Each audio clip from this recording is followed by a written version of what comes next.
Հիշում եք 1996 թվականի ընտրություններին մի քանիսն ասում էին, որ եթե ընդդիմությունը 100% ձայն է ստանա, իշխանությունը չենք տալու։ Արդյոք նույնը չի Փաշինյանի արածը, որ դեռ տվյալները չհրապարակված ինքը իրեն հայտարարեց հաղթած։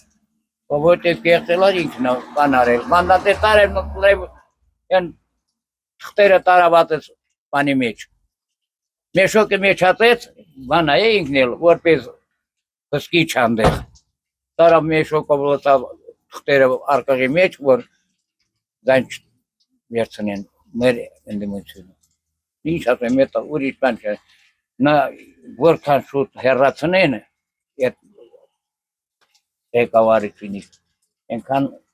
հայ ժողովուրդ ապրելու են։ Չտվեց, մարդը չի տալի, մարդը աթոռը վերեն մեղբե է, չի կարալ, իր աթոռը չի տա ոչ մի։ Մեր մարդը եթե գիտի աթոռը թողեց, ռեշոկայի մեջ հայտամելու, ոնց կարա թողել։ Դուլնս կտկով ես։ Չես թողել, չէ։ Սաղետի մի կատյոլ է, Լևոն Տեր-Պետրոսյան, Նիկոլ Փաշինյան, ուզում եք ասեք Նիկոլը Թազայա,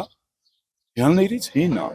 ավելի հին է, քան թե Քոչարյանն ու Սերժը։ Դե իր արդեն ձեռն ամեն ինչ չէ, զինվորականը, ոստիկանությունը, սաղ իրա ձեռնա, ոնց կրում են էլ անում։ Որ վլաստ իրա ձեռնա ամեն ինչը կարա անում։